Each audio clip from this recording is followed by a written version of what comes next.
Are we losing the fight against ISIS? The U.S.-led coalition is maintaining steady airstrikes on ISIS targets in Iraq and Syria, but the Islamic terror group still controls a large amount of territory and key cities. Charlie Rose spoke with former CIA Director David Petraeus about the ongoing fight and what the U.S. can do to turn it around. How bad is the situation on the ground in Iraq and Syria today? Because the impression is that ISIS is gaining ground and cities. Well, it's worrisome. As we say, the enemy gets a vote. That's what's happened in Ramadi. Iraqi forces lost the provincial headquarters and indeed the headquarters of the Anbar Operational Command. So this is both an operational and a strategic setback, a significant one. I think Ramadi will be retaken. I think we'll regain the initiative on the ground in Iraq.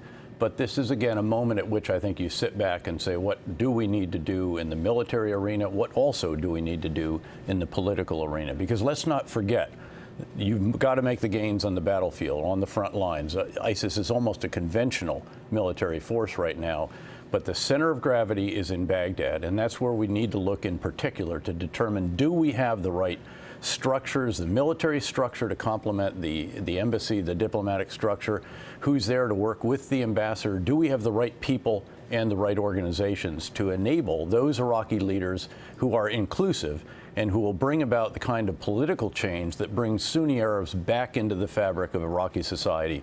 And as we mentioned a moment ago, this is about having a new Anbar awakening. That's what also has to take place, even as we take the fight to the enemy on the battlefield. Is it a threat to the United States? Well, ISIS clearly is a threat to the United States, to our allies and partners around the world, and of course, very much in the region, where it's fomenting instability, violence, and so forth, and indeed far beyond just Iraq and Syria. It's also into North Africa. It's even trying to recruit in Afghanistan and Pakistan. When you look at what's necessary to do, we need a new strategy. You say it's part military, it's part political. Does it mean more American participation at any level? I think it does, and I don't know that you need a whole new strategy. What you need to do is look at what you have, figure out where you need to augment. Do we need to bring advisors down to brigade level, for example? Right now they're just at division level, perhaps even to battalion level. Should there be teams of joint tactical air controllers on the ground with a lot of security? Should there be? I think there probably should be. Is there risk to losing lives if they do that? There is. There is risk, but there's also risk of not winning this fight. And this is a very, very important fight against a very threatening organization, an extremist organization of considerable magnitude that has state in its name. So this wants to control territory, and that's what they're trying to do. But can it happen if the Iraqi troops neither have the will to fight or the ability to fight? Well, first of all, we know they have the will to fight if and only if there is good leadership that they can count on, and if they think someone has their back. The troops at Ramadi actually fought for months, and then came this moment where apparently there was some confidence that was shaken, and they decided to retreat. They weren't completely defeated in that sense. They retreated to fight another day. That's not what you want to do. They'll retake it. But again, we got to look at this and ask what could have been done better. How could we help our Iraqi partners better? And then what else can we do to help with the reconstitution of the forces, the train and equip effort, speeding equipment there, getting the anti-tank weapons into their hands. But again, don't forget Baghdad, because the complementary piece to this, not just the military piece, but then the political military piece, where our military leadership and diplomatic leadership can help shore up Prime Minister Abadi, and again, help with the leaders who are going to be inclusive, who will get the Sunni Arabs back into the fold instead of feeling alienated as they came to feel in the years after we left. If push comes to shove, should we let Iraqi militia with connections to Iran participate in order to defeat ISIS? Well, I think that's something we don't want to do. In but fact, we might have to do it. That would be a very last resort. That's something that protects Baghdad at the last minute or something like that, which I don't think. Last resort, protecting Baghdad? I think that's not in question. They're not going to get to the outskirts of Baghdad. Iraq's got a lot of capability in its military. We're reconstituting more of it. So again, what we need to do is look at what the concepts are that we have, determine how we need to augment, refine, change them, but in particular, focus not just on the military. It's not, you can't kill or capture your way out of an industrial strength insurgency like this, Charlie, really an industrial strength conventional force, because that's what ISIL has actually come to be. You need to have the political component. And without that, you're not going to solve the problem. The political component is support in Baghdad that'll enlist the support of Sunni Arab tribes in Iraq. That's exactly right. Propaganda war. As ISIS is using social media like no one has ever seen before. They're getting recruits from around the world that are replenishing their forces. What does the West have to do? What does the coalition have to do to bring to bear a combat in the world of ideas? A lot more. There is clearly a war of ideas that's being fought in social media and other places in cyberspace. And we have to contest in that war of ideas. All of the coalition countries, and this is, by the way, where those Gulf Cooperation Council countries come in so importantly. It's really quite impressive that they are in this fight. They're all in it. Huge coalition. Should they put their own troops on the ground if necessary? No, you don't want neighboring forces inside Iraq or inside Syria, I don't believe, unless it's a buffer zone in Syria or something like that, but certainly not in Iraq. Iraqis can handle it with the assistance that we're providing with the intelligence, surveillance, reconnaissance assets, planning, and precision fires from the air.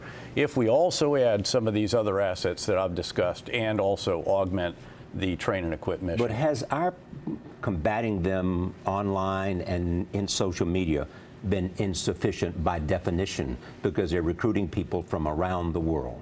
Yeah, I think clearly. I mean, you have the numbers to prove that.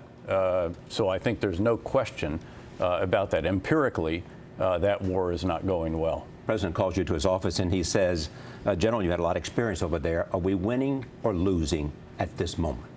Well, you know, these are fights where if you're not winning, you're probably losing because time is not on your side. And we are not winning.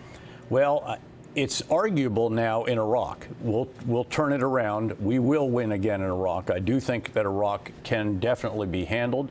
I think that it can be kept intact. We've got to do a lot more in Syria, and indeed we have to do more in some of the other areas. This is already a long war. It's become longer because of the advent of the Islamic State, and we have to recognize that, and we have to be in it. What if Aleppo falls? What's the significance of that? Well, you'd have a major city, the biggest city really, before at least all the population went away. I mean, let's remember that in Syria, there have already been 225,000 Syrians killed. Millions are displaced outside the country, millions more inside the country.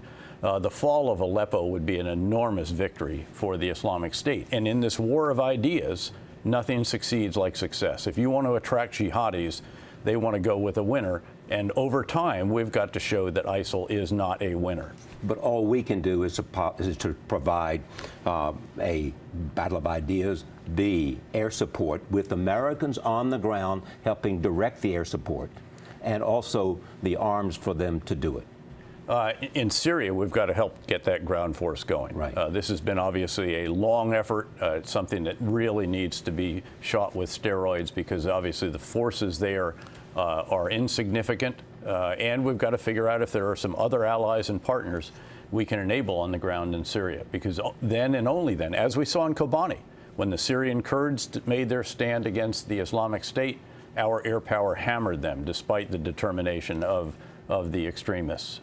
As you know, there are people in the political world who will say, if the U.S. had left troops in Iraq, we would not be watching the rise of ISIS. Well, look, I supported leaving troops, as the number did around the Situation Room table. Indeed, the president, but if we could have gotten a sofa. troops have led to impeding the rise of ISIS? It's arguable. I'd like to have tested the proposition, but it isn't by no means certain. There were other agreements that were made at the time with President Obama's support that were not consummated and required no boots on the ground, no uniforms, but would have helped him enormously. Even those were not allowed to be brought to bear. I was involved in that, and so there's no guarantee that having them on the ground would have changed everything. It certainly would have given us better situational awareness, better infrastructure for what we're doing now, and a lot of other positive features. But again, no one can guarantee that. John Petraeus, thank you for joining us. It's great to be with you, Charlie.